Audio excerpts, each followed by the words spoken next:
Hello friends, સ્વાગત છે તમારા બધાનું મારા રસોડામાં। તો આજે હું તમારી સાથે શેર કરીશ શિયાળા સ્પેશિયલ વાનગી અડદિયા, જે દરેકના ઘરમાં બનતા જ હોય છે અને તેની રીત પણ જુદી જુદી હોય છે। મેં તમારી આગળ ચાસણીવાળા અડદિયાની રેસીપી શેર કરેલી છે, ગોળવાળા અડદિયાની રેસીપી શેર કરેલી છે। આજે હું તમારી સાથે શેર કરીશ કાચી ખાંડના અડદિયા। એકદમ ઇઝીલી આ અડદિયા બનીને તૈયાર થઈ જાય છે ચાસણીની ઝંઝટ વિના। જેને અડદિયા બનાવતા નહીં આવડતા હોય તેને પણ આ રેસીપી જોઈ અને અડદિયા બનાવતા ચોક્કસથી આવડી જશે। તો પૂરો વિડીયો જરૂરથી જોજો। તો ચાલો રેસીપી સ્ટાર્ટ કરશું, પરંતુ તેની પહેલા મારી ચેનલ રીનારી રસોઈને હજી સુધીમાં સબસ્ક્રાઇબ ના કરી હોય તો જરૂરથી સબસ્ક્રાઇબ કરી લેજો। તો ચાલો અડદિયા બનાવવા આપણે સ્ટાર્ટ કરશું।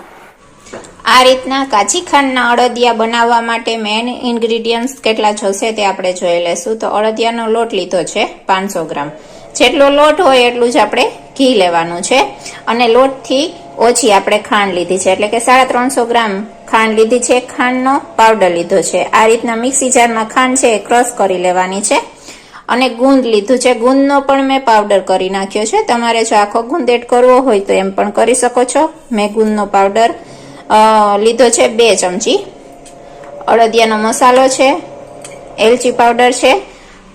તો બસ આટલી વસ્તુનો ઉપયોગ કરી અને આ અડદિયા એકદમ સરસ ઇઝીલી ફટાફટ ખૂબ જ સરસ ટેસ્ટી બનીને તૈયાર થઈ જાય છે। તો ચાલો રેસીપી સ્ટાર્ટ કરશું।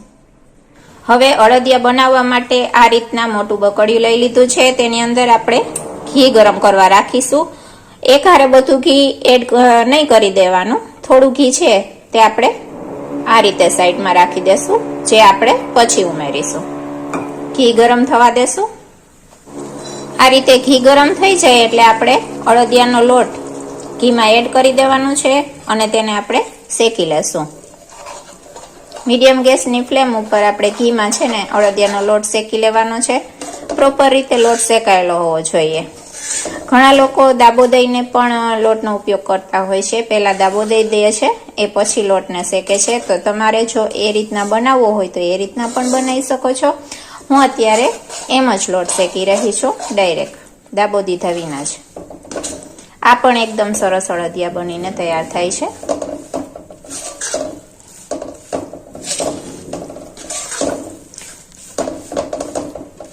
પ્રોપર રીતે મિક્સ કરી દેશું। હવે લોટને આપણે એકદમ પ્રોપર રીતે શેકી લેવાનો છે।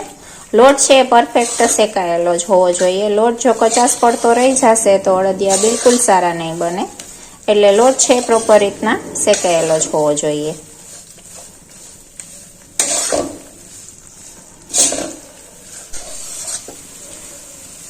હવે આ રીતે લોટ છે 25% જેટલો શેકાઈ જાય ને એ પછી આપણે જે ઘી એક્સ્ટ્રા સાઈડમાં રાખ્યું તેમાંથી થોડું ઘી એડ કરવાનું। આ રીતના તમે ઘી એડ કરતા જશો અને લોટ શેકશો તો લોટ પણ એકદમ પ્રોપર રીતે સરસ શેકાશે ઘીમાં। અને જે ઘીનો પ્રોબ્લેમ રહે છે કે વધારે ઓછું ઘી થઈ જાય છે મીઠાઈમાં, તે પણ પ્રોબ્લેમ નહીં રહે, કે ક્યારેક આપણે વધારે ઘી પડી ગયું, ક્યારેક ઓછું થઈ ગયું, તો એ પ્રોબ્લેમ પણ નહીં રહે। આ રીતના તમે ઘી એડ કરશો થોડું થોડું તો એકદમ દાણેદાર અડદિયા બનીને તૈયાર થાય છે અને પ્રોપર રીતે લોટ પણ શેકાય છે અને ઘી પણ આપણે પરફેક્ટ તેમાં એડ કરી શકીએ છીએ। હવે આપણે પ્રોપર રીતે એકદમ લાલાશ પડતો લોટ થઈ જાય ને ત્યાં સુધી આપણે શેકવાનો છે પ્રોપર રીતે। નીચે તળિયે બેસી ન જાય ને તેનું ધ્યાન રાખવાનું। સતત આ રીતના તાવેતાથી તેને મિક્સ કરતા રહેવાનું। હવે તમે જોઈ શકો છો કે લોટનો કલર છે તે ચેન્જ થવા લાગ્યો છે। આપણે બસ હવે તેને 1 થી 2 મિનિટ માટે જ ઘીમાં શેકવાનું છે, એ પછી લોટ છે પ્રોપર રીતના શેકાઈ જશે। લોટનો કલર ચેન્જ થવા લાગ્યો છે અને ટેક્સચર પણ જો તમે જોઈ શકો છો આવું થઈ ગયું છે। કાચી ખાંડના અડદિયા છે એકદમ ઇઝીલી બની જાય છે, ફટાફટ બની જાય છે। જો તમારે ચાસણીવાળા અડદિયા બનાવવો હોય તો તેનો વિડીયો પણ મેં મારી ચેનલ ઉપર શેર કરેલો જ છે, તે પણ તમે જોઈ શકો છો। અને ગોળવાળા અડદિયા, ખાંડ વિનાના અડદિયા જો કોઈને બનાવવા હોય તો તેનો વિડીયો પણ તમને મારી ચેનલ ઉપર મળી જશે। તે પણ ખૂબ જ સરસ ટેસ્ટી અડદિયા બનીને તૈયાર થાય છે। જે લોકો હેલ્થ કોન્શિયસ હોય તો તેના માટે ગોળવાળા અડદિયા બેસ્ટ રહેશે। હેલ્ધી રેસીપી બની જશે। અને કોઈને ચાસણી ન આવડતી હોય, ચાસણી લેવામાં થોડી પ્રોબ્લેમ થતી હોય, તો તેના માટે આ કાચી ખાંડના અડદિયા બેસ્ટ રહેશે, આસાનીથી બની જશે, પરફેક્ટ અડદિયા બનીને તૈયાર થાય છે. હવે તમે જોઈ શકો છો કે લોટનો કલર પ્રોપર રીતે ચેન્જ થઈ ગયો છે, લોટ પ્રોપર રીતના એકદમ સરસ શેકાઈ ગયો છે. હવે આપણે તેમાં ગુંદ ઉમેરી દઈશું. જે ગુંદનું પાવડર આપણે લીધું છે 2 ચમચી, તે ઉમેરી દઈશું, જેથી ગુંદ પણ સાથે જ એકદમ પ્રોપર રીતે ઘીમાં શેકાઈ જાય, તળાઈ જાય. ગુંદ એડ કર્યા પછી તમે જોઈ શકો છો ગુંદ છે ફૂલવા લાગ્યો છે. તમે અત્યારે આ સ્ટેજ ઉપર આખો ગુંદ જો તમારે એડ કરવો હોય તો તે પણ કરી શકો છો. આ રીતના ગુંદનું પાવડર એડ કરવું હોય તો ગુંદનું પાવડર એડ કરી શકો છો.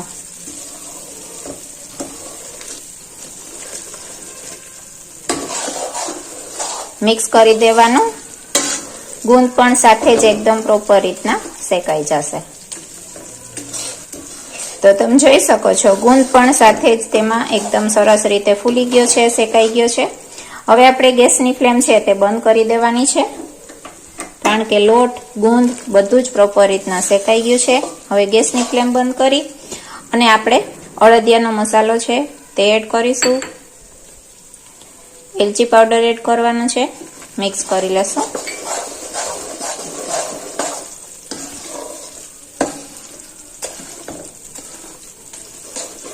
પ્રોપર મિક્સ કરી લેવાનું છે. અડદિયા બનતા હોય એટલે સુગંધ તો આવતી જ હોય છે એકદમ સરસની, તો એકદમ સરસ સુગંધ આવે છે. હવે આ રીતે મિશ્રણ બસ 2 મિનિટ માટે ઠરી જાય એ પછી આપણે તેમાં ખાંડનો પાવડર એડ કરીશું. દળેલી ખાંડ છે તે એડ કરીશું, મિક્સ કરીશું. ગેસની ફ્લેમ બંધ કરી અને પછી જ આપણે ખાંડ એડ કરવાની થશે. આ રીતના થોડી થોડી ખાંડ એડ કરતું જવાનું, મિક્સ કરતું જવાનું. છે ને એકદમ ઈઝી રેસીપી. આ રીતના એક વખત અડદિયા બનાવીને ટ્રાય કરજો, એકદમ સરસ બને છે, ઈઝીલી બની જાય છે. જો કોઈ પહેલી વખત અડદિયા બનાવતું હશે તો તે આ રીતના બનાવશે તો એકદમ સરસ તેના અડદિયા બનીને તૈયાર થાય છે.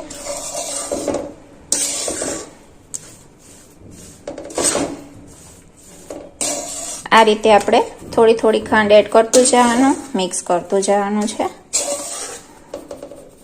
હવે પ્રોપર રીતે આપણે મિક્સ કરી દેશું ખાંડ. તમે જોઈ શકો છો ખાંડ છે પ્રોપર રીતના મિક્સ થઈ ગઈ છે, અડદિયા બનીને તૈયાર થઈ ગયા છે.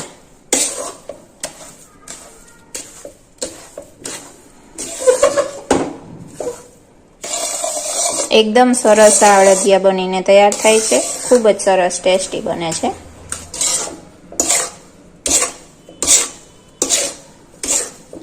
હવે આપણે અડદિયા તૈયાર છે તો તેને આપણે થાળીમાં પાથરી લેશું. હવે આ રીતના ઘીથી ગ્રીસ કરેલી આપણે થાળી લઈ લીધી છે, તેની અંદર આપણે અડદિયાનું મિશ્રણ છે તે પાથરી દેશું. આ રીતે આપણે બધું જ મિશ્રણ છે તે થાળીમાં પાથરી દેશું.